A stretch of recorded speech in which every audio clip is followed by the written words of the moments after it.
नमस्कार सबैजनालाई म doctor Suraj Bhattarai global institute for interdisciplinary स्टडिजको रिसर्च फेलो आज मैले एउटा वेबिनार होस्ट गर्दैछु र यो webinar global institute for interdisciplinary स्टडिजको चौथो वेबिनार हो। यसभन्दा अगाडि हामीले इकोनोमिक्स सँग रिलेटेड वेबिनार प्रस्तुत गरेका थियौँ। त्यस्तै नेपालको चाहिँ कोभिड म्यानेजमेन्ट अथवा प्रिपेयरनेस मा अस्पतालहरूको तयारी कस्तो छ त्यसको बारेमा एउटा प्रेजेन्टेसन गरेका थियौँ।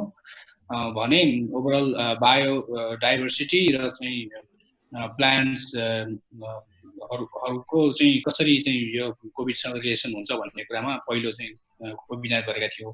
आज यो चौथो वेबिनार हो र आज हामीसँग हुनुहुन्छ डाक्टर नरेन्द्र राज पौडेल। उहाँले rethinking governance amidst COVID-19 pandemic भन्ने टपिकमा चाहिँ करिब 45 to 50 मिनट्सको प्रेजेन्टेसन गर्दै हुनुहुन्छ र नेक्स्ट प्रेजेन्टेसन हाम्रो नेक्स्ट मन्डे हुनेछ र सधैँ चाहिँ मन्डे 3 देखि 4 हुनेछ।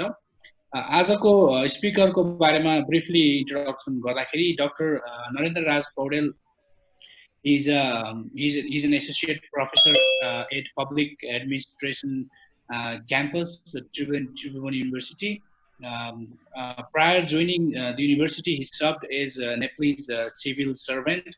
His articles appear in peer-reviewed international journals such as Social Affairs, a journal for the social sciences, Journal of Governance and Innovation, and Research Process. Likewise, he has contributed to more than 2 dozens of articles in national peer-reviewed journals. He has written 2 books and recently co-edited a book titled Civil Service Management and Administrative Systems in South Asia, published by Palgrave. He has also contributed to several book chapters published by Springers, etc. And his research interest, Dr. Narendra Raj Paudel's research interest include good governance, trust, administrative culture, social accountability, civil service management, and policy implementation. Dr. Paudel is a member of a number of professional organizations at national and international levels, such as International Political Science Association, International Public Policy Association, and PAN. So we have more than 25 attendees today, and we're very glad to have you in the Zoom link. Welcome to you all, and this webinar is also being published or being wired live through Facebook page of Global Institute for Interdisciplinary Studies. So if you have any problem with the Zoom link, please do not hesitate to subscribe to our, do not hesitate to like our page and then join the online live telecast. So over to you, Dr. Paudel. So I hope all the audience will enjoy your talk, and I wish you best for your presentation. Thank you. Thank you, Bhattrai, and special thanks to the Uttam Shrestha. And I should remember, I should take the name of the Dr. Bharat Shrestha, my friend. And because of you all, I got the opportunity to talk on the rethinking governance amid COVID-19 pandemic. Without any delay, I start my presentation here. This is COVID-19, the rethinking governance amid COVID-19. This is my chapter. First of all, I would like to talk about the governance. Governance is, very briefly, we have to tell, it is about the networking with the different actors, as well as it is the relationship, what kind of relationship they have. Not only it is not dealt about the science only, it is the arts and the value, that the value of the people who are, what they have perceive or what they think, what they act. This is also very important factors to shape the governance. And the governance, we talk about, sometimes we talk in the science linear model. This is there is a discussion or discourse between the linear and non-linear model of the governance research. And there is we should not forget about the governance is the interaction among the actors. From the picture you can see that that the relationship. Sometimes these are different actors. For example, these are the example of the political actors: A, B, non-governmental organization, private sector, and citizen. They have sometimes they have a good relationship, direct relationship. Sometimes they might have a conflicting relationship. Sometimes they might have a tight relationship, and sometimes they might have a informal relationship. But these relationship matters to set the governance. This is the theoretical foundation, and my presentation is the other thing in the social science or in the pure science. We talk about the other things remain the constant. But my presentation focused not the constant. Other things may be the active, while in the practice in the daily social phenomena. The governance and the COVID-19, gives us the physical distancing is the prime factor. This is outlined by the WHO. And the WHO research also said us about it is like the HIV. It may not be abolished according to the report given by the WHO. And that's why this COVID-19 is a shared problem throughout the world. So these factors are because of the COVID are the very important factor that we have to deal about the governance of a particular country or in the world or in the region. Therefore, amid these factors, because of these factors, errors or emerge due to the COVID-19. Therefore, we must rethink about the governance these factors. Therefore, this could be their effect could be the different. Why this could be the different? I will talk later on. But in case of Nepal existing situation, we can see this is the June 6 data, and that I applied here. This is a time series model and forecasting, but it may not predict in actually may not be the very 100% reliable, but it gives you us the glimpse. That this model gives us that forecasting that observed number of the COVID-19 cases, infected cases are this red line, and the blue line is the forecast. This forecast in coming days also there is the number of the infected people will increases. And these 1 to 3, there are out of 75 districts we have affected. There are the seed of the COVID-19 in the up to 70 districts. This is the June 7, 2020. Till yesterday, there are infected people are 3,235, and the total death 13, and the total recovery is the 365. Within the 2 months or within the 1.5 months, these many numbers of people became infected because of this. This is great serious issue we have to think in the Nepal. If we go to the globally, there are 67 lakh people, 6.7 million people were affected, and there are maybe the 3 lakh people died because of the COVID-19. Therefore, we must be very serious. It means we have to think our governance system. And next is, if we go to the GIS map, this is with this all over the except 7 or 8 districts. These districts are covered by the COVID-19. This is the June 5 data. This is the recovery rate in Nepal. Why we have to rethink about the governance system of Nepal? For example, my presentation basically focus at that the governance is the feeling of the own safety and the security of the people, protection from the landslide or flood or disaster like the pandemic or the COVID-19, and the feeling of the security of the personal property, government welfare, social security scheme, or elderly people and widow, etc., food security, consumer rights. These are the indicator we can define. This is the governance. Because why governance is needed? Because people should get this kind of services from the governing system, government. And I go to this data is taken from the staff college. Altogether 12,000 people were contacted throughout the country, and there is so many. The mean variable, this is the 3 degree or 3 scale. It is this all the data in the mean value is below than the 150%. It means we are very weak situation for the sake of governance. These activities or these indicators is also highlighted by our constitution. And this is Nayan sir मैले एकछिन रोकेँ है, अलिकति नेपालीमा पनि भनिदिनु होला भनेर चाहिँ हाम्रो एटेन्डिजको एउटा रिक्वेस्ट छ है। Thank you. ए ल, थ्याङ्क यू भेरी मच। म त्यो पनि ट्राई गर्छु। त्यसो भएदेखि हाम्रो चाहिँ जुन संवैधानिक हक अधिकार फन्डामेन्टल राइटको विषयमा हाम्रो संविधानले पनि हाइलाइट गरेका यी चिजहरू हुन् र यिनको विषयमा प्राप्त गर्न पाउने अधिकार सम्पूर्ण नेपाली नागरिकलाई छ। र सम्पूर्ण नेपालीलाई नागरिकलाई अधिकार छ भन्दैमा तपाईको के त भन्दाखेरि नपुगेको अवस्थामा किन कसरी हाम्रो के भयो भन्ने विषयमा सोच्नु हामी बाध्यकारी हुन्छौँ। त्यसैले हामी एज अ रिसर्चरको रूपबाट हेर्दाखेरि सम्पूर्ण जनताले पाउनु पर्ने जे प्रिस्क्राइब गरेको छ त्यो व्यवहारमा आयो कि आएन भन्ने विषयमा पनि हाम्रो प्रश्न रहेको छ। अब यो ग्राफमा जाँदाखेरि if you see the graph that's a government welfare social security scheme for the elderly and the disabled and widow etc. These are the risky zone and the very less than the 1.2, only hardly 1+ only. It means it doesn't, this gives the major feeling or major perception that the government is doing for us भन्ने कुरा चाहिँ हाम्रो यो यसले दिँदाखेरिको अवस्थामा यो चाहिँ अलिकति विकर सेक्सन भएको छ भने अब त्यसो भने पेन्डेमिक जुन कोभिड-19 ले लेखा दिएको सिचुएसनमा पनि यसले अझै अझै अझै खतरा जन्ने अझै अझै अप्ठ्यारो पार्ने हो कि भन्ने कुराहरू देखिन्छ।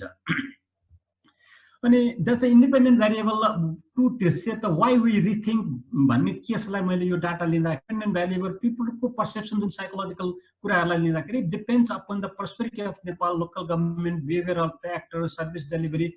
These are the factors outlined myself. There could be the thousands of the variable.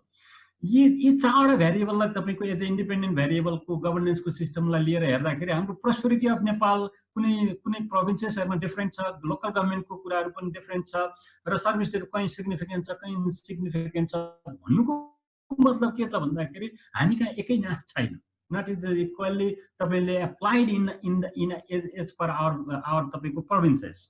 त्यसकारणले गर्दाखेरि यसका कुरा गर्दाखेरि हामीले गभर्नेन्स सिस्टमलाई रिथिंक गर्दाखेरि हामीले तपाईको यो प्रोभिन्स वाइज नै अथवा डिस्ट्रिक्ट वाइज नै सोच्नु पर्ने हो कि भन्ने कुरा चाहिँ तपाईको यो डाटाले पनि देखाउँछ। जब सिग्निफिकेन्ट नहुनुको मतलब के भने देयर इज समथिङ रङ अथवा something is what is wrong or right I can not say right now but the point is that should be the we have to pay the attention more. अब यसपछि आउँदाखेरिको अवस्थामा मैले तपाईलाई यो गभर्नेन्सको विषयमा यो मैले पिक्चर देखाइराखेँ छु कि के त भन्दा यो जुन गभर्नेन्स र तपाईको कोभिड-19 को रिलेसनलाई हेर्दाखेरि यो डिफरेन्ट तपाईको लिटरेचरहरु जुन वेस्टर्न फिलोसफी अथवा नेपाली फिलोसफीहरुबाट हेर्दाखेरि तपाईको के देखियो त भन्दा behavioural pattern also seems for the physical distancing, access to the public services or health service delivery अनि सेक्युरिटीको विषयमा demographic factor, mobility, vulnerability, institution, COVID exposure hazard, these are the तपाईको के हो त भन्दाखेरि फ्याक्टर्सहरु तपाईको यो कोभिड-19 को सन्दर्भमा गभर्नेन्स को सन्दर्भमा हेर्दाखेरि कोभिड-19 ले देखाएका फ्याक्टर्सहरु यी चाहिँ तपाईको के त भन्दाखेरि लिटरेचर रिभ्यूहरु गर्दाखेरि तपाईको यी देखिन्छन्। र मैले यहाँनेर तपाईको अर्को पनि के भन्यो भने सबै सिधा लाइनमा हामी देखाउने गर्छौं तर यो यसमा नन लिनियर मोसनमा हिँड्ने भएको हुनाले मैले जिगज्याग लाइनबाट जोडेको छु। यो जिगज्याग लाइनबाट जोड्नुको अर्थ के चाहिँ हो त भन्दाखेरि एकदम सीधा डाइरेक्टली नभइकन बाङगोटिङ हुन्छ। यिनको डाइनामिजम तपाईको एकले अर्कालाई असर गर्ने चिजहरु भेरी डिफिकल्ट टु प्रेडिक्ट। यो प्रेडिक्ट गर्नुको कारणले गर्दाखेरि अनि यिनीहरु यी भेरिएबलहरु एकैमा आफै तपाईको आइसोलेसनमा काम गर्दैन कि यिनीहरु के गर्छ त भन्दाखेरि सधैँ एक अर्कालाई असर गरिराखेको हुन्छ।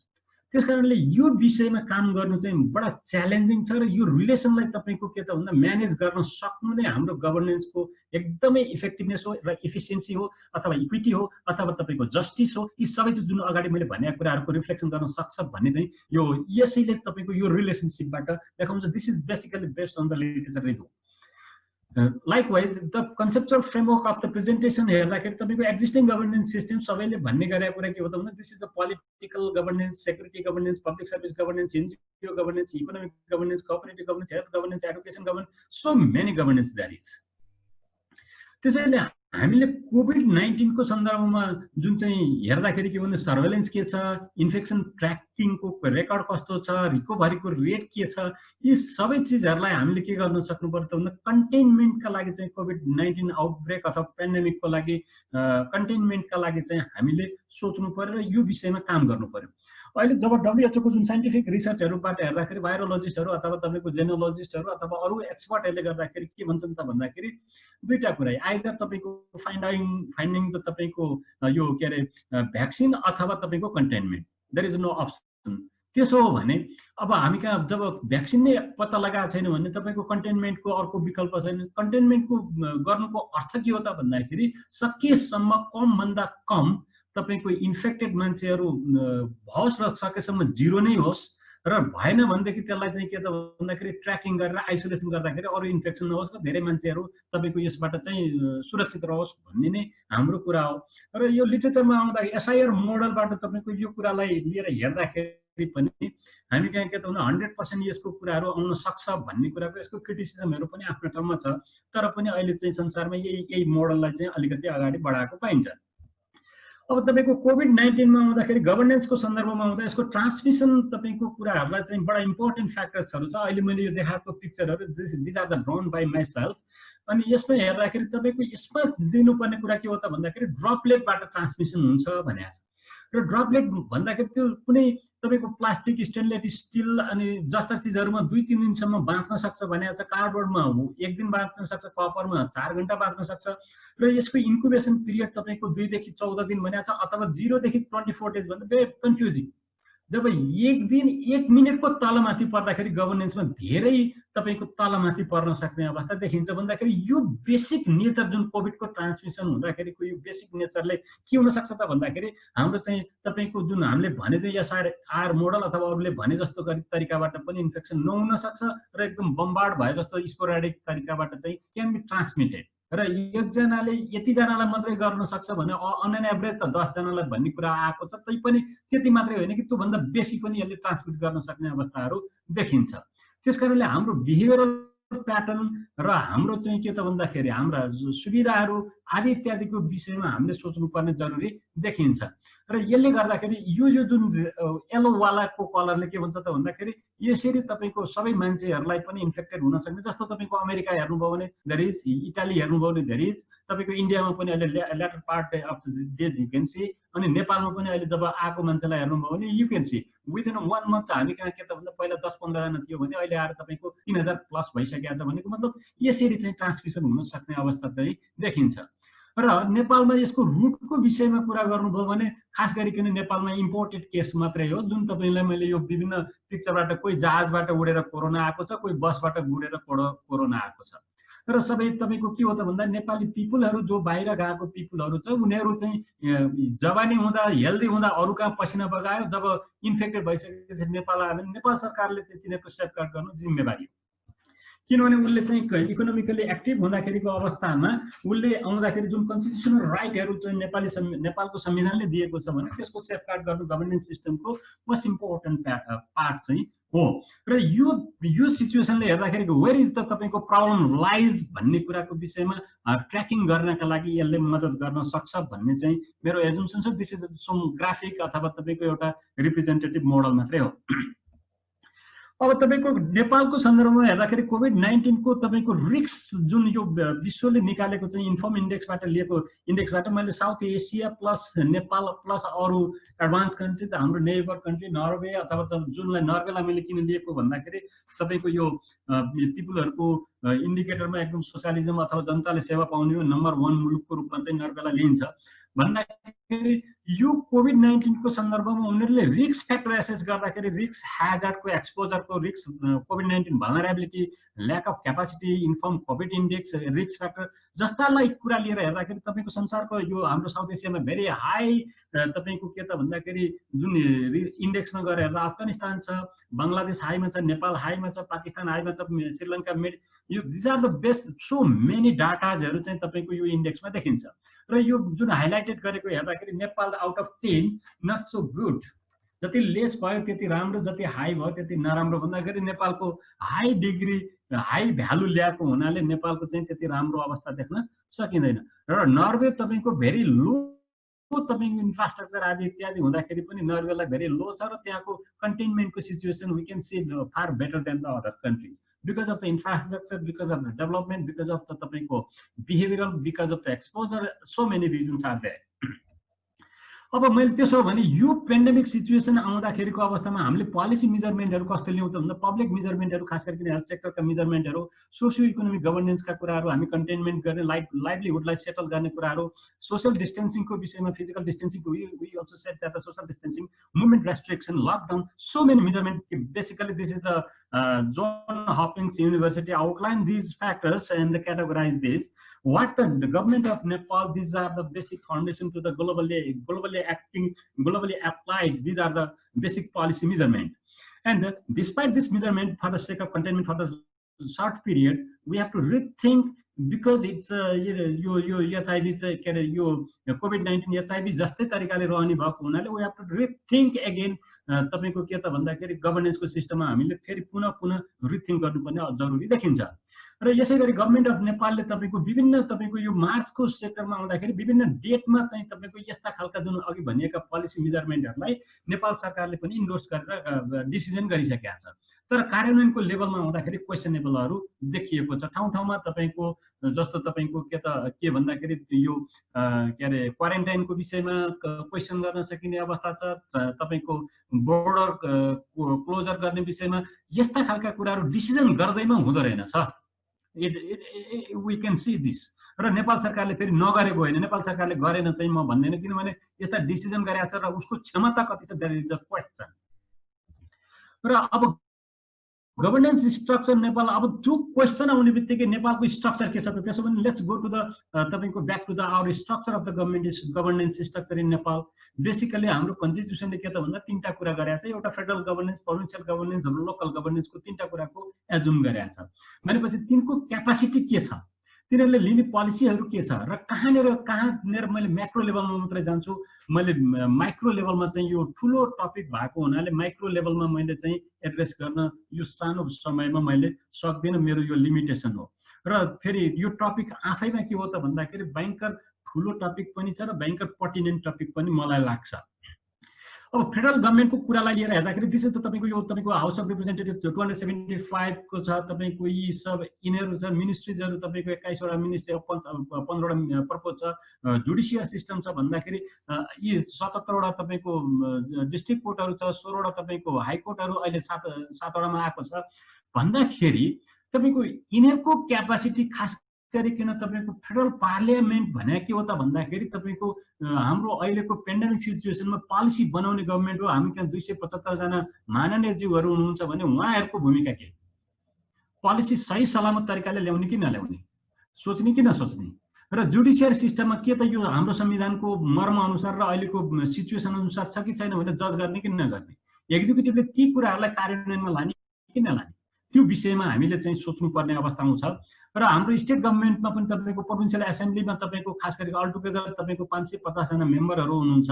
र त्यसमा चाहिँ तपाईँको कार्यकारीहरू चाहिँ तपाईँको 20% भनेको छ भने 110 जना मन्त्रीहरू हुनुहुन्छ. र यी 7वटा मन्त्रालयहरू छन्. भनिसकेपछि उहाँहरूले पनि लोकल लेभलमा जुन फेडरल लेभलमा हुँदा 8-10वटा जिल्लाको आधारमा पर्दाखेरि उहाँहरूले गर्नुपर्ने एरिया चाहिँ यहाँनिर देखिन्छ.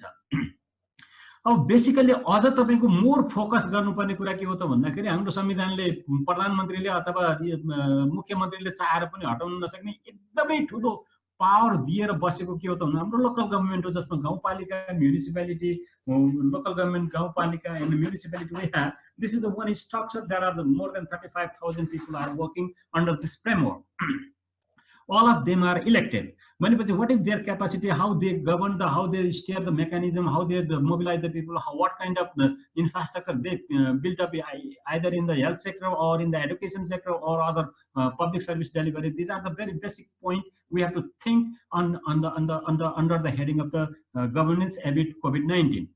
अब हाम्रो गभर्नमेन्टको पावरलाई लिएर हेर्दाखेरि तपाईको एनेक्स कन्स्टिट्युसनको एनेक्स 579 मा र तपाईको स्टेटको लागि चाहिँ 679 मा, लोकलको 89 मा चाहिँ दिएको छ. बेसिकली हामीले एजुम गरेको चाहिँ फन्डामेन्टल राइट नै हो र हाम्रो नेसन बिल्डिङ र सोसियो इकोनोमिक चेन्ज चाहिँ हाम्रो संविधानको मर्म हो र यी फोकसहरू चाहिँ हाम्रो संविधानले दिएको छ. अब मेरो प्रश्न के आउँछ त भन्दाखेरि यी एक्टर्सहरूको विषयमा मैले कुरा गर्दाखेरि यो बाहिरकाले पनि एसेस गर्दाखेरि के भनेको छ त भन्दाखेरि भल्नरेबिलिटी कति हो, क्यापासिटी कति हो, इन्फ्रास्ट्रक्चर के छ, यी सबै चिजको विषयमा उनीहरूले त्यो त्यसरी COVID-19 को तपाईको रिस्क एसेसमेन्ट गरेका छन्. र हामी कहाँ हेर्दाखेरि सिभिल सर्भिसको कुरा, security, political, judiciary, NGOs, private, economics, this is already discuss, cooperative health governance already discuss. मैले चाहिँ के त भन्दा यी धेरै चाहिँ जाँदिनँ, तर अरू एडुकेसन गभर्मेन्ट थुप्रै एरियाजहरू वी ह्याभ, तर मैले I try my best to include few of them. र पोलिटिकल एक्टर्सको विषयमा हेर्दाखेरि तपाईँको यो मैले पोलिटिकल पार्टिजहरू हाम्रो संविधानले के भनेको छ, सिभिल गभर्नेन्सको विषयमा कुरा गरेको छ भने सिभिल गभर्नरहरू को हो त, what they are doing. For example तपाईँको यो मैले हाम्रो इलेक्सन कमिसनबाट लिएको अथेन्टिक डाटा हो र यसमा तपाईँको मेयर, डिप्युटी मेयर, चेयरम्यान, माओवादी आदि इत्यादि कुराहरू दिएको छ भन्दाखेरिको अवस्थामा उहाँहरूले गर्नुपर्ने काम के त, अब कुर्सीमा बस्ने मात्रै हो या जनतालाई तपाईँको कोभिड-19 को रिस्क बढाएर बेला केही गर्ने हो। त्यसकारण चाहिँ उहाँहरूले गर्नुपर्ने कामको बारेमा पनि वी हेभ टु रिथिङ्क, किनभने डे बाई डे तपाईँको इन्क्रिज भएको छ, एउटाले अर्कोलाई तपाईँको के त दोष थपेर हुन पाइँदैन। हामीले एजुम त्यही गऱ्यौँ, उन्क्यो भनेदेखि पेन्डेमिक हुन्छ भन्ने कुराको एलर्ट गर्दा गर्दै हामीले काम गरेनौँ र रिसोर्सहरू त्यतातर्फ डाइभर्ट गरेनौँ। हाम्रो थ्रु द गभर्नेन्स भन्दाखेरिको विषयमा कुरा गऱ्यौँ भने यहाँनिर आउँछ। मैले सबैजनालाई के भन्छु त भन्दाखेरि विचार गर्नुपर्ने कुरा आउँछ। बी भनेको विगत, चर भनेको मुभ अहेड भन्दाखेरि past activities we have to think and we can predict the future. यसको अर्थ चाहिँ विचारले के भन्छ त भन्दाखेरि विगतलाई हेरेर अगाडि बढ्ने कुरा। This is the rethinking process of our governing system. This is the political actors, very general. In the last structure that the past slide I showed you that the federal government, how many people are the representative of the people. Representative को सबभन्दा ठुलो कुरा के हो भने पिपलको नीडको बारेमा चाहिँ एक्सपर्टले अरु नै कुरा हेरे हुन्छ भने पिपलको नीडको बारेमा आइडेन्टिफिकेसन गर्न सक्ने क्षमता राख्छ भनेर संसारमा डेमोक्रेसीलाई सबभन्दा उत्कृष्ट मानिन्छ। त्यसैले उहाँहरूको पदलाई सम्मानित तरिकाले हेर्दा हेर्दै उहाँहरूले काम गर्नु भएन भनेदेखि त जनतामाथि धोका दिएको अर्थ लाग्न जाने देखिन्छ। र यहाँनिर रिथिङ्किङ गर्दाखेरिको एक्जिस्टिङ गभर्नेन्स सिस्टममा हेर्दाखेरि डाइनामिक रिलेसनसिप तपाईको पोलिटिकल एक्टर्सको के छ भन्ने कुरा चाहिँ मैले भनिरहनु पर्दैन। तपाईले पत्रिकाहरुमा नि आउनुहुन्छ, उहाँहरु आफैमा तपाईको के त ग्रुपिजममा जानुहुन्छ, कुनै बेसिक फोकस गर्न सक्नु भएको कि छैन, यसको अर्थ के त भन्दा देशमा हुँदै नभएको भन्न पनि मैले खोज्दिन तपाईको। र त्यसकारणले गर्दाखेरि हाम्रो बेसिकली जनताहरु तपाईको लोकल लेभलमै बस्ने भएको हुनाले हाम्रो लोकल बडिजको अपरेसन एक्ट 2017 माथि उनीहरुको पोलिटिकली इलेक्टेड पिपलहरुको चाहिँ के त भन्दाखेरि तपाईको फंक्सन रोलको बारेमा के कुरा गर्नु पर्ला। त्यहाँनिर तपाईको पब्लिक सर्भिस डेलिभरीको बारेमा कुराहरु गरेको छ, त्यसमा हेल्थ सर्भिस एउटा छ, agriculture and other services likewise education so on so तपाईको मोर देन 67 तपाईको के त भन्दाखेरि एक्टिभिटिजहरु त्यहाँनिर छ भन्दाखेरि त्यसको विषयमा पोलिटिकल एक्टर्सहरुले अरूसँग एसोसिएसन गरेर गर्नुपर्ने कामको बारेमा फेरि रिथिङ्क गर्नुपर्ने हो कि। त्यसैले मैले तपाईलाई यहाँ सबैजना तपाईको आदरणीय श्रोताहरुलाई अडियन्सहरु respected audience I highlight here this is a very macro level only. I couldn't go to the in detail of each activities. We have to rethink in this topic as well, because we should think about the physical distancing and the containment of the COVID-19 outbreak, अथवा तपाईको recovery अथवा surveillance tracking, these are the activity interrelated. अनि त्यति मात्रै होइन, तपाईको मान्छेलाई छुट्याएर मात्रै भएन, घाँसपास कपासको सेक्युरिटीको आदि इत्यादि कुरा पनि आइसकेका हुनाले त्यसमा चाहिँ कता कता जेलिएको अवस्था छ। त्यसैले त्यो डाइनामिक रिलेसनशिपलाई तपाईको ब्यालेन्स गर्नका लागि फंक्सनहरु पनि डाइनामिक तरिकाबाट अगाडि लानुपर्ने अवस्था चाहिँ देखिन्छ। तर विगतको तपाईको एक्जिस्टिङ गभर्नेन्स सिस्टमले डाइनामिक हो कि हैन, ब्यालेन्सिङ गरेको छ कि छैन, जस्तो नेपाली शब्द एउटा बडा राम्रो शब्द मलाई लागेको छ, तालमेल छ कि छैन विभिन्न एक्टर्सहरुमा रिलेसनशिपमा। म थ्योरीमा गएर कुरा गर्दाखेरि रिलेसनशिपमा तालमेल छ कि छैन, र तपाईको यो आर्ट हो भने लोकल तपाईको भ्यालुजहरु के छ त्यसलाई एड्रेस गरेर त्यसलाई तालमेल मिलाउन प्रयास गरिएको छ कि छैन। त्यसैले we can think that the theory of तपाईको गभर्नेन्स को अन्डरमा तपाईको हाम्रो एक्टिभिटिजहरुलाई यसरी रिथिङ्क गर्न सकिने अवस्थाहरु देखिन्छ। र यो कुरालाई हेर्दाखेरि तपाईको प्रोभिन्स वाइज गभर्नमेन्टका अफिसेसहरु हेर्नुभयो भने यो विभिन्न नम्बरहरु हामीले देख्न सक्छौं यो उसमा आएर। र तपाईको फार वेस्टर्नमा 58, कर्णालीमा 63, 65, 72, 86, 88 र 92 जस्ता तपाईको हाम्रा अफिसेसहरु यो मैले म्यापबाट तपाईको सजिलो होस् भन्ने तरिकाले बढी हाइलाइटमा बढी धेरै अलि कममा चाहिँ अलि कम भएको जस्तो देखिन्छ। र पपुलेसनलाई लिएर हेर्नुभयो भने नेपालको पपुलेसन आखिर जति पनि यो एज वाइज, किनभनेदेखि तपाईको कोभिड-19 ले एज वाइज इन्फेक्ट गर्ने भएको हुनाले मैले पपुलेसनसँग पनि हाम्रो डाइनामिक्स यसलाई जोडेर हेरेको छु। जुन हेर्दाखेरि तपाईको यो बच्चाहरू चाहिँ 22%, अनि युवाहरू अलिकति 24%, त्यसै गरी कर्मश अलिकति कम हुँदै गएको अवस्था चाहिँ देखिन्छ। भन्दाखेरि हामी कहाँ अरूको भन्दा हामी कहाँ पिपुलहरूको इन्फेक्सन रेट फरक छ। अन्यत्र तपाईँको वेस्टर्न कन्ट्रिजहरू, युरोपियन कन्ट्रिजमा हेर्नुभयो भने बढी एजेडलाई छ भने, नेपालको सन्दर्भमा हेर्नुभयो भने कम एजको अथवा इकोनोमिकली मोर प्रस्परस पिपुललाई चाहिँ इन्फेक्सन भएको देखिन्छ। र सिभिल सर्भेन्ट भनेको सरकारको वान विङ्स हो, जसमा चाहिँ तपाईँको के त भन्दाखेरि नेपालको केन्द्रीय सरकारसँग करिब 45,000 मान्छेहरू चाहिँ तपाईँको सिभिल सर्भेन्टहरू काम गरेका छ। प्रोभिन्समा हेर्दाखेरि तपाईँको यो कति त भन्दाखेरि करिब 21,000 भन्दा बेसी मान्छेहरू छ। 21,000 भन्दा बेसी मान्छेहरू प्रोभिन्सेसमाहरू छ भन्दाखेरि लोकल लेभलमा 37,000 केन्द्रले पठाएको र 17,000 लोकल्ली भएको छ भन्दाखेरि टोटल इम्प्लोइ चाहिँ करिब 54,000 मान्छेहरू लोकल लेभलमा छ।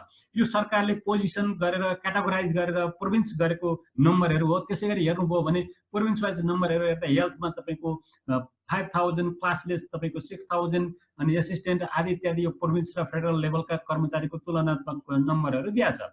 र यसै गरी तपाईँको विभिन्न सेक्टरहरू सर्भिस डेलिभरी गर्नेको सन्दर्भमा पनि विभिन्न नम्बरहरू दिएको छ। I could not go in detail of this. अनि त्यसपछि आइसकेपछि विभिन्न तहबाट पोजिसनको आधारबाट पनि हामीले यी विभिन्न प्रोभिन्सेसहरूमा को कति छ भन्ने कुराको तथ्याङ्क वी क्यान सी हियर। र अब तपाईँको मेजर पोइन्ट के छ त भन्दाखेरि विभिन्न प्रोभिन्स वाइजमा यो रातो कलरवाला चाहिँ के हो त भन्दाखेरि इम्प्लोइ पोजिसनहरू, सरकारले हाइलाइट गरेको पोजिसनहरू हो भने तपाईँको यो निलो कलरवालाहरू के हो त भन्नुहुन्छ त भन्दाखेरि तपाईँको अहिले भइराखेको कर्मचारी भने हामीले प्रपोज गरेको इम्प्लोइ पोजिसनहरू र एक्जिस्टिङ इम्प्लोइहरूको धेरै ग्याप देखिन्छ। धेरै ग्याप हुनुको कारणले गर्दाखेरि तपाईँको के भयो त भन्दा सर्भिस डेलिभरीमा गभर्नेन्सको सिस्टममा के छ त भन्दाखेरि भयङ्करै असर पर्ने चाहिँ देखिन्छ।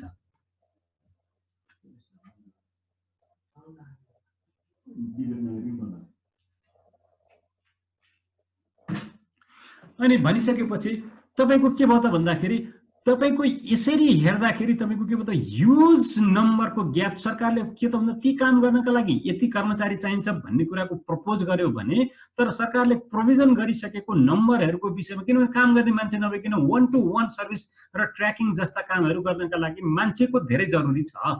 त्यो जरुरी भएको कुरामा मान्छेहरूको अभाव भइराखेको अवस्था देखिन्छ। पहिलो कुरा चाहिँ के त भन्दाखेरि मान्छेको अभाव भएको छ भने, दोस्रो कुरो तिनीहरूको क्यापासिटी, इन्फ्रास्ट्रक्चर आदि इत्यादिका कुराहरू यहाँनिर देख्न सकिन्छ। र त्यस कारणले सिभिल सर्भिसको कुरालाई लिएर हेर्दा रिथिङ्क एक्जिस्टिङ गभर्नेन्स सिस्टम के हो त भन्दाखेरि हामी इम्प्लोइहरू जो सर्भिस डेलिभरी गभर्नेन्सको सेक्टरमा फिजिकल डिस्टेन्स आदि इत्यादिको कामको लागि सर्टेज अफ इम्प्लोइ छ भने त्यो विदिन द तपाईँको सिभिल सर्भेन्ट पनि तपाईँको रोल सिफ्टिङ नेचर बडा प्रभासिभ रूपमा छ।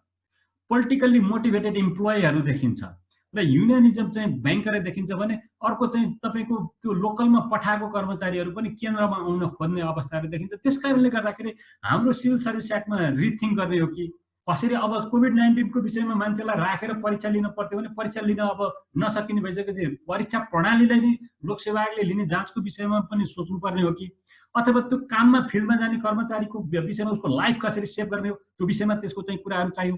अनि त्यसपछि आइसकेपछि ड्युटिजहरू कसरी फुलफिल गर्न सक्ने हो भन्ने विषयमा चाहियो।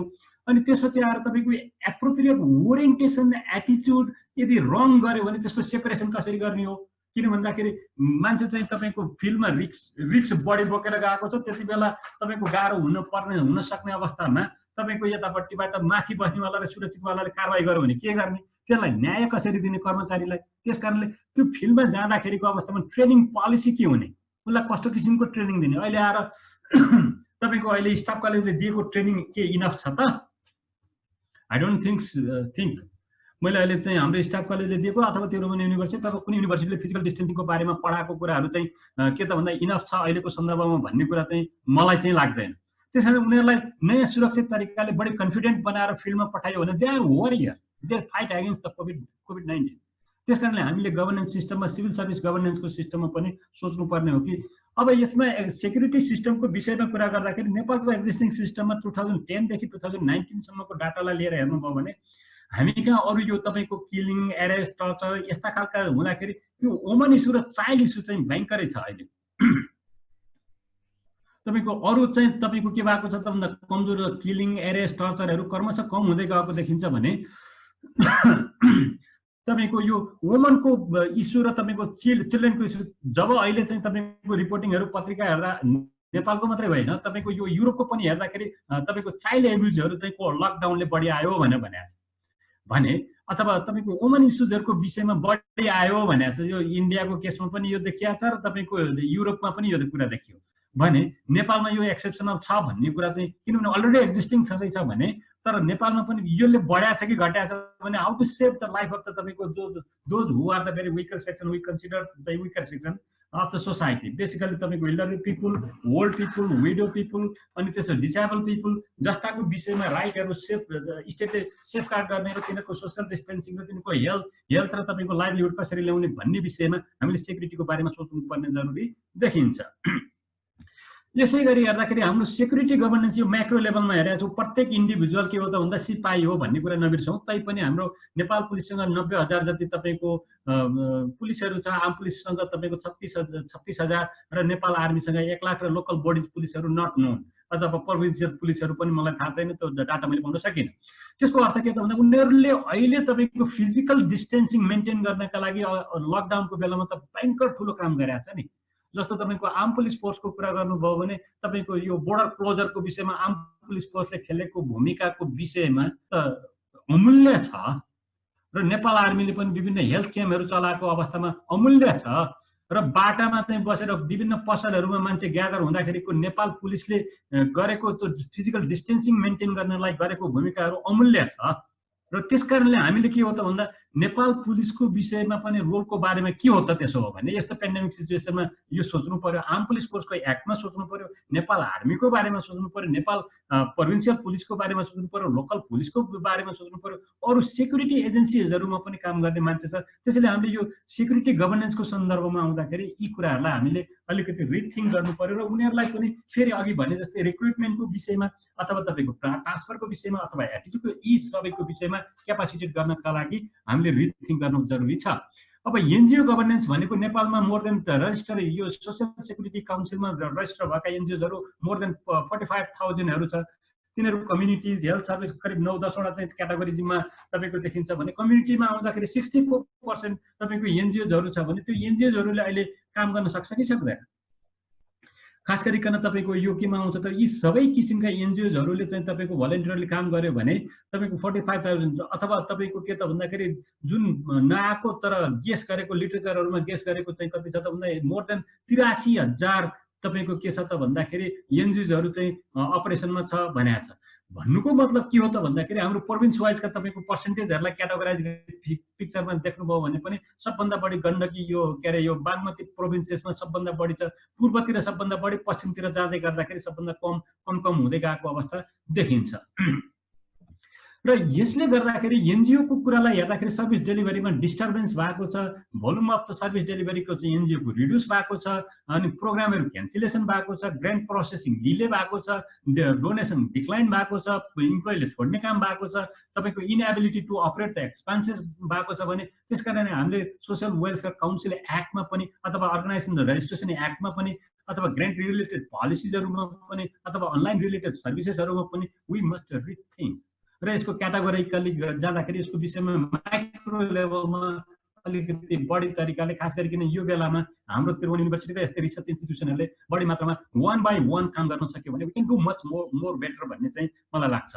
र इकोनोमिक गभर्नेन्सको विषयमा हेर्नुभयो भने हाम्रो इकोनोमिक तपाईँको यो ग्रोथको रेटलाई हेर्नुभयो भने अस्ति हाम्रो एकजना मित्रले चाहिँ एकदम राम्रो प्रेजेन्ट गर्नुभएको छ। म धेरै त्यति इकोनोमिक्सको स्टुडेन्ट होइन, र पनि हामी कहाँ ग्रोथ रेटले केही न केही कुरा गरे हुन्छ भन्दा हाम्रो विगतकोदेखि हेर्दाखेरि तपाईँको इकोनोमिक ग्रोथ बढ्दैछ भन्नुको मतलब रिसोर्स कन्स्ट्रेन्ट हुँदैछ भन्दाखेरि, रिसोर्स कन्स्ट्रेन्ट हुनु भनेको मतलब सर्भिस डेलिभरी मेकानिजमहरू अथवा काम गर्ने मान्छेलाई पेमेन्ट गर्न कम हुन जाने हो भनेपछि यस्तो बेलामा के पोलिसी चाहियो त? that we must rethink here, किनभने यो नेपालको विभिन्न प्रोभिन्स वाइजको तपाईँको इकोनोमिक ग्रोथहरू हो, यसमा म धेरै गइन, र इकोनोमिक प्रोभिन्सको कुरालाई हेर्दाखेरि हामी कहाँ यसको विषयमा गएर हेर्नुभयो भने विभिन्न तपाईँको इन्डस्ट्रिजहरूको विषयमा कुरा गरिएको छ। यसको चाहिँ खास गरिकन यो जुन तपाईँको यो जुन के अरे बागमती प्रोभिन्समा हेर्नुभयो भने अलि धेरै इकोनोमिक एक्टिभिटिजहरूको भोल्युमहरू देखिन्छ भने अरूतर्फ चाहिँ कम भएको अवस्था देखिएको छ। त्यसकारणले गर्दाखेरि हामी यो विषयमा पनि अलिकति रिइभ्यालुएट 1 by 1 रिइभ्यालुएट गरेर रिथिङ्क गर्नुपर्ने हो कि, that's I can suggest only here. र अब तपाईको अनइम्प्लोइड र इम्प्लोइडको विषयमा हेर्नुभयो भनेदेखि हामी कहाँ के देखिन्छ त भन्दाखेरि लेबर फोर्सहरू यो रेड कलरवाला देखिन्छ भने अनइम्प्लोइड फोर्सहरू तपाईँको यो ब्लू कलरवाला देखिन्छ र तपाईँको share of the working age भने चाहिँ यसको अर्थ के त भन्दा अनइम्प्लोइड सेयर चाहिँ कम भएर अरू वर्किङ लेबर फोर्स चाहिँ बढी हुनुपर्नेमा हामी कहाँ अलिकति फरक आएको देखिन्छ एज ग्रुप अनुसार। मैले एज ग्रुप किन लिएको त भन्दाखेरि यिनीहरूको इन्फेक्सन रेट तपाईँको कोभिड-19 को इन्फेक्सन रेट हामी कहाँ यो ब्लू कलरवालालाई हेर्नुभयो भने एकदमै धेरै तपाईँको कुन त भन्दाखेरि 10 देखि तपाईँको यो 40 अथवा यो 34-35 वर्षसम्मको उमेर समूह चाहिँ हाइली छ। तर विश्वको अन्यत्र मुलुकको हेर्नुभयो भने 60+ वाला हाई छ। यसले गर्दाखेरि हामीले सोच्नु पर्यो कि अब हाम्रो इकोनोमिकली एक्टिभ पपुलेसनलाई जब इन्फेक्सन रेट छ भनेको मतलब उसको पर्फर्मेन्स उसको डेलिभरी जस्ता चिजहरू चाहिँ के छ त भन्दाखेरि कर्टेल गर्न जान्छ भनेपछि अब त्यो इकोनोमिकली एक्टिभ पपुलेसन भनेको केटाकेटी बचाउने पनि त्यही काम मान्छे हो र बुढाबुढी र अरू अरूलाई वेलफेयर दिने मान्छे पनि त्यही उसले काम गरेन अरूलाई दिने हो भनेपछि त्यो मान्छेमाथि हामीले फोकस गर्नुपर्ने। यसको अर्थ यो होइन कि बुढाबुढी मर्नु अथवा अरू मर्नु। मेरो आशय होइन कि जब इकोनोमिकली आउँदाखेरि डबल बर्डन हुन सक्ने अवस्थाहरू देखिन्छ। अब रह्यो कोअपरेटिभ हेर्दाखेरि तपाईँको नेपालमा कोअपरेटिभ करिब 34,000 कोअपरेटिभहरू छन्।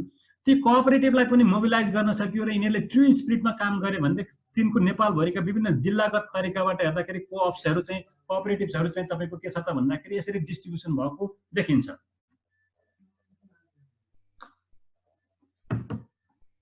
अनि डिस्ट्रिब्युसन भएको देखिँदाखेरि यो कोअपरेटिभले के गर्यो त भन्दाखेरि तपाईँको यसमा इम्प्लोइहरू मेल एन्ड फिमेलको इम्प्लोइको पपुलेसन तपाईँको मेल चाहिँ 31,000 29,000 छ। अहिले तिनीहरू लकडाउन छ, मेम्बरहरू यति धेरै छ र फन्डिङ मेम्बरहरू यो छ भन्दाखेरि यत्रो मासहरू तपाईँको के भएको छ त भन्दा जसले इकोनोमिक एक्टिभिटीमा कन्ट्रिब्युट गरिराखेको छ भने यसलाई मोबिलाइज गर्नका लागि रिथिङ्क गर्नुपर्छ कि। र त्यो कोअपरेसनमा जाँदा यो भने चाहिँ सोसाइटीको बेसिक लेभलमा भएका संस्थाहरू हुन् जसमा लाइक माइन्डेड पिपुलहरू चाहिँ मिलेर बनेका संस्थाहरू हुन् भन्दाखेरि हामी कहाँ धेरै कमजोर अवस्था चाहिँ छैन जसले 34,000 भने चाहिँ नेपालको 3 करोड पपुलेसन बिचमा 34,000 भनेको चाहिँ सानोतिनो सङ्ख्या चाहिँ होइन। सङ्ख्या मात्रै हुनु होइन कि यिनको क्यापासिटी के छ भन्नेको विषयमा पनि हामीले रिथिङ्क गर्न जरुरी देखिन्छ। र यसको मोबिलाइजेसन हेर्दाखेरि इन्भेस्टमेन्टको लेभलहरू हेर्दाखेरि हामी कहाँ सेयर क्यापिटल कम छ र इन्भेस्टमेन्ट हाई छ अनि त्यसपछि डेप्थ बढी देखाएको छ। यहाँनिर अलिकति सिरियस क्वेसन छ। जब प्रत्येक कोअपरेटिभले के त हुन्छ जब तपाईँको डेप्थ मात्रै बढी देखाउँछ भने सेयर गर्दै जाँदाखेरिको विषयमा इकोनोमिक्सको साथीहरूले अझ बढी स्टडी गर्नुभयो होला। आई डोन्ट नो कि बढी ऋण हुनु भनेको राम्रो मान्दिनँ मेरो यो कमन लेमन हो, म इकोनोमिक्सको स्टुडेन्ट होइन। त्यसैले यो लेमनको कुरालाई लिएर हेर्दाखेरि डेप्थ हुँदाखेरि अथवा इकोनोमिक एक्टिभिटीमा डेप्थ ऋण लिएर इन्भेस्टमेन्ट गरेको छ भने त्यो चाहिँ राम्रो हो फेरि होइन, किनभने इम्प्लोइमेन्ट अपर्च्युनिटी बढाएको छ। र जति नम्बरको हिसाब किताबबाट हेर्दाखेरि इम्प्लोइमेन्ट एउटा कोअपरेटिभले के गरेको छ त भन्दाखेरि तपाईँको 2 जनालाई मात्रै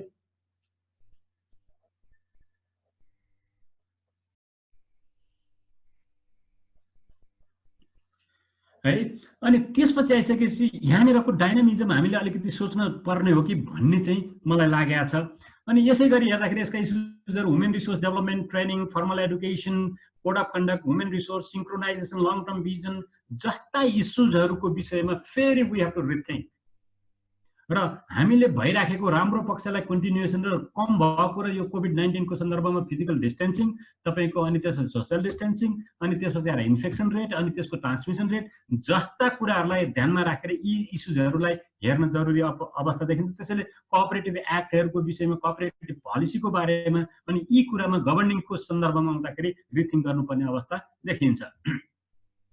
र इकोनोमिक गभर्नेन्सलाई मैले यी सबै चिजलाई एकै ठाउँमा राख्दाखेरि तपाईँको डिस्क्राइस इम्प्लोइड पपुलेसनहरू ज्यादा देखिन्छ। Informal economy more than the तपाईँको फर्मल इकोनोमीमा हामी कहाँ देखिएको छ तपाईँको 908,000 पर्सनहरू अनइम्प्लोइड छ। तपाईँको 20,000 पिपुलको भनेको 11.4% छ। मन्थली इन्कम जम्मा 17,000 छ।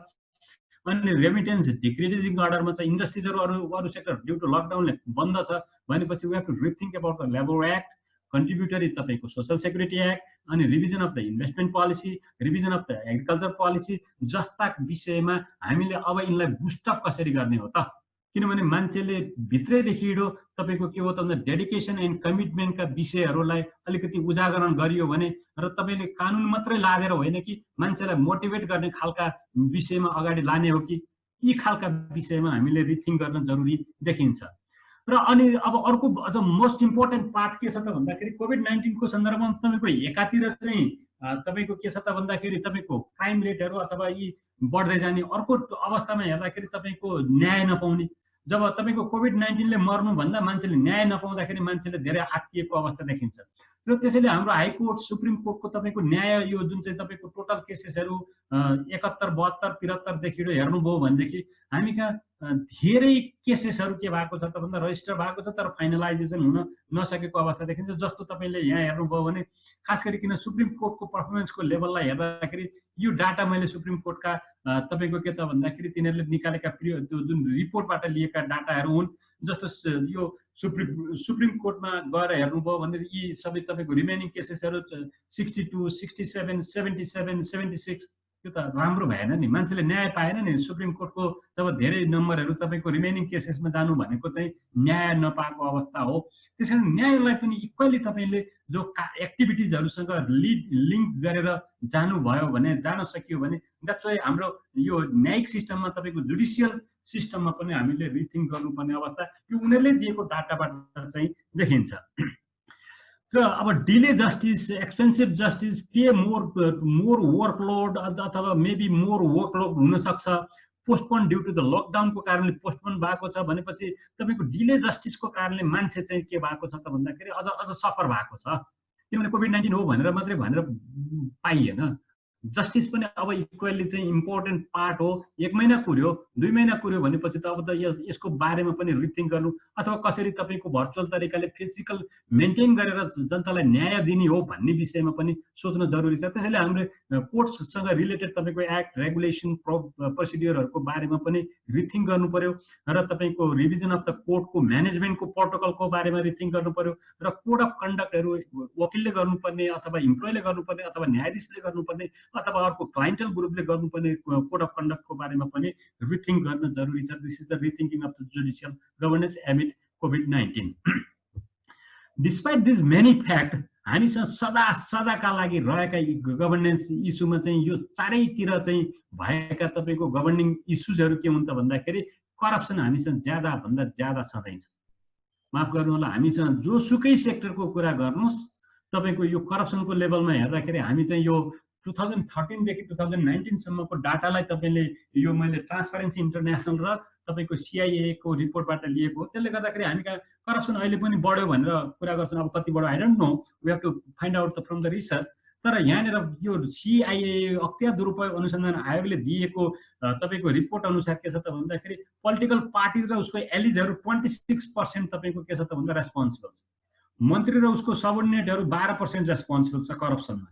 मैले भने होइन है, यो माफ गर्नु होला सबैजना, किनभने यो कोभिडको सन्दर्भमा गलत सूचना दिनु भनेको अपराध हो। त्यसकारण यो सूचना मैले लिएको स्रोत पनि म भन्छु अख्तियार दुरुपयोग अनुसन्धान आयोगको 2075-76 को तपाईँको रिपोर्टबाट मैले लिएको हो।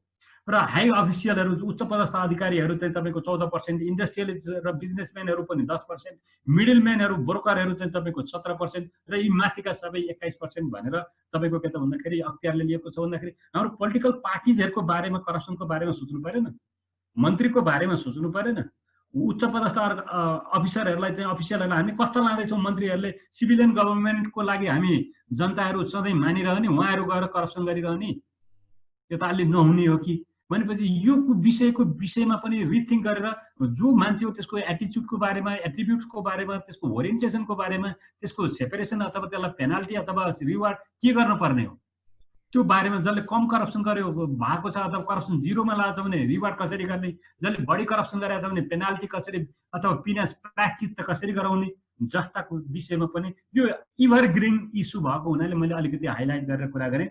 नट ओन्ली दिस, तपाईँको यो कोभिड-19 को व्यवहारको भल्नरेबिलिटीको विषयमा कुरा गर्दाखेरि एडुकेसनको लेभल, एडुकेसनको क्वालिटी मोस्ट इम्पोर्टेन्ट देखिएको छ। तर नेपालको 2019-90 देखिबाट अहिले 2015 सम्म तपाईँको यो करिब के अरे 2020 सम्मलाई गएर हेर्नुभयो भने करिब तपाईँको 30 वर्षको रेन्जलाई हेर्नुभयो भने हाम्रो ह्युमन डेभलपमेन्ट इन्डेक्स त्यति बढ्न सकेको अवस्था छैन। ह्युमन डेभलपमेन्ट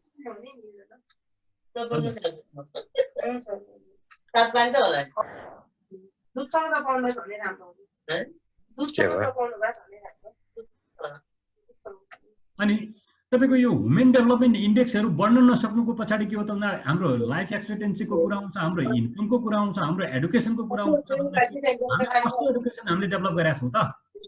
त्यो अर्को चाहिँ खाना अगाडि त्यो अर्को धुलो खाली पेटमा को बोल्दै हुनुहुन्छ? तपाईहरु म्युटमा बोल्दिनु होला न, म सिध्याउँछु अनि कुरा गरौँला नि।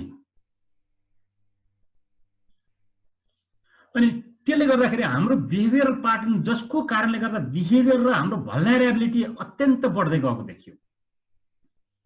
त्यसकारण यो भने चाहिँ हाम्रो एडुकेसन सिस्टमहरुको विषयमा, हाम्रो इन्कमको बारेमा, हामीले पढाउने स्कुलमा पढाउनेको शिक्षाको बारेमा, हामीले युनिभर्सिटीमा पढाउने शिक्षाको बारेमा पनि रिथिंक र रिभिजिट गर्नै पर्ने अवस्था छ। अदरवाइज यस्ता पेन्डेमिक सिचुएसनमा हामीले बिहेभियरली हामीले चेन्ज गर्न सकेनौं भने हामीले चाहिँ के त भन्दाखेरि यी हुन सक्ने तपाईको पेन्डेमिक सिचुएसनहरुलाई हामीले ट्याकल गर्नलाई गाह्रो पर्छ।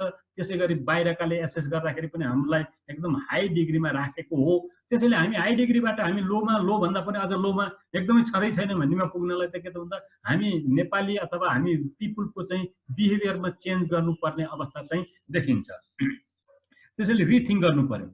र क्वालिटी, हेल्थ क्वालिटीको विषयमा कुरा गर्नु भने विभिन्न कन्ट्रीको यो कुरालाई list of the health expectancy physician per 10,000 hospital bed जस्ता कुरालाई यी इन्डिकेटरलाई लिएर हेर्नुभयो भने नेपाल चाहिँ एकदम पुअर भित्रको पनि पर्छ। जस्तो Afghanistan, Bangladesh, Bhutan relatively more better than Nepal, India, Maldives more better भन्दाखेरि यसको बारेमा हामीले पढाएका छौं। हामी कहाँका विभिन्न तपाईको मेडिकल इन्स्टिट्युसनहरु छन्। ती मेडिकल इन्स्टिट्युसनमा पढेका मान्छेहरुलाई देशभित्र रिटेन किन गर्दैनौं?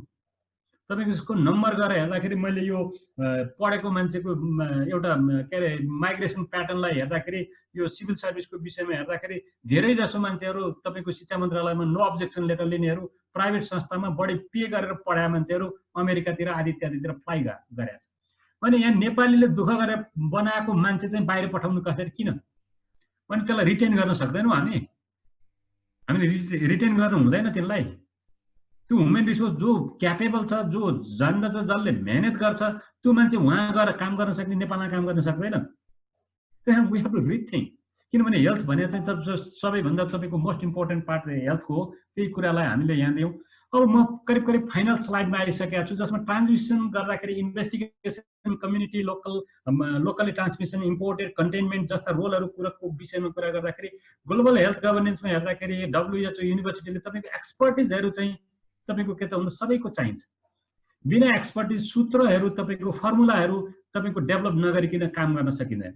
त्यसैले जसले बढी ह्युज इन्भेस्टमेन्ट रिसर्चमा चाहिने हो त्यसमा WHO युनिभर्सिटी जस्ता तपाईको के त भन्दा ऋषिमुनिहरु, सेजहरुले चाहिँ काम गर्न सक्ने अवस्था देखिन्छ। रिजनलमा आउँदाखेरि सार्क, EU, आसियन यिनको पनि भूमिका छ। हामी एसोसिएसन छौं भने सोलिडारिटी जब शेयर इशु हो भन्दाखेरि रिजनल अर्गनाइजेसनहरु पनि काम गर्न त्यही अनुसारको चाहिँ के त भन्दा फ्रेमिङ, एक्सपर्टिजहरु र त्यसको रिसोर्सेसहरुको बारेमा सोच्न जरुरी छ। अब नेशनल गभर्नमेन्टमा आउँदाखेरि नेपालको स्पेशली मैले नेपालको फोकस गरे हो। जस्तो फेडरलको कुरा इन्भेस्टिगेसन गर्दा फेडरल गभर्नमेन्टले हाई रिसोर्सेस चाहिन्छ। त्यसकारण बेसिकली फेडरल गभर्नमेन्टले यसमा चाहिँ जोड दिन जरुरी छ। हामीले अहिलेको विषयमा फिजिकल डिस्टेन्सिङ गरेर कन्टेनमेन्टका लागि धेरै भन्दा धेरै इन्भेस्टिगेसन गरेर तपाईको रिसर्च गरेर हामीले सूत्र प्रतिपादन गर्न सक्ने क्षमता कसको हुन्छ त भन्दा फेडरल गभर्नमेन्टको हुन्छ, सेक्युरिटीको हुन्छ, हेल्थ गभर्नेन्सको कुरा आउँछ। अनि प्रोभिन्सियल गभर्नमेन्टलाई जब सूत्र दिएर पोलिसी दिएर यो कुराले गर्दा यति फाइदा हुन्छ, यति बेफाइदा हुन्छ, यहाँनेर रिस्क फ्याक्टर छ भनेर हामीले प्रोपरली ओरिएन्ट गर्यौं भने प्रोभिन्सियल गभर्नमेन्टले पनि काम गर्न सक्छ, सेक्युरिटीले काम गर्न सक्छ, हेल्थ सिस्टमले काम गर्न सक्छ, अथवा अरु लाइफलाई तपाईको राम्रो गर्नका लागि प्रोभिन्सियल गभर्नमेन्ट, लोकल गभर्नमेन्टले के त भन्दाखेरि लाइफलाई तपाईको लाइभलीहुडलाई अगाडि बढाउनलाई मद्दत गर्न सक्छ।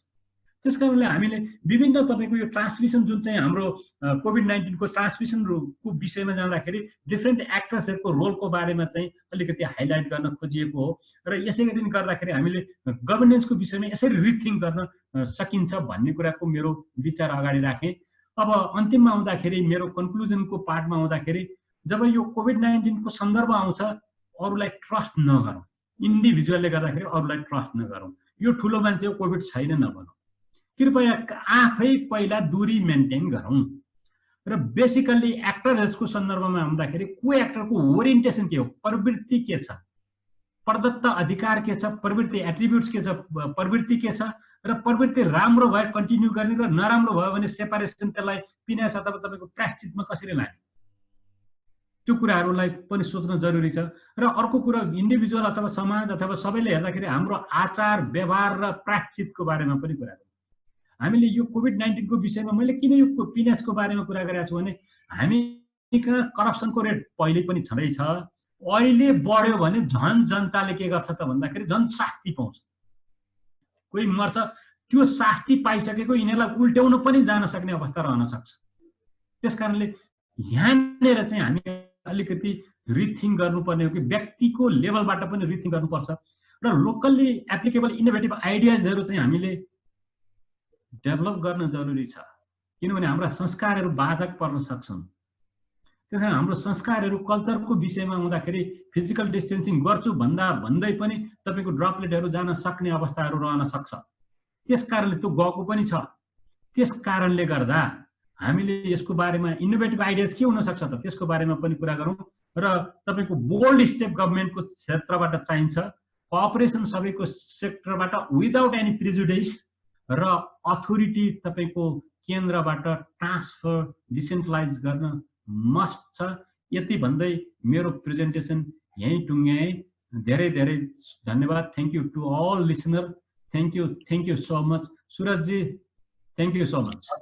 धन्यवाद नरेन्द्र सर।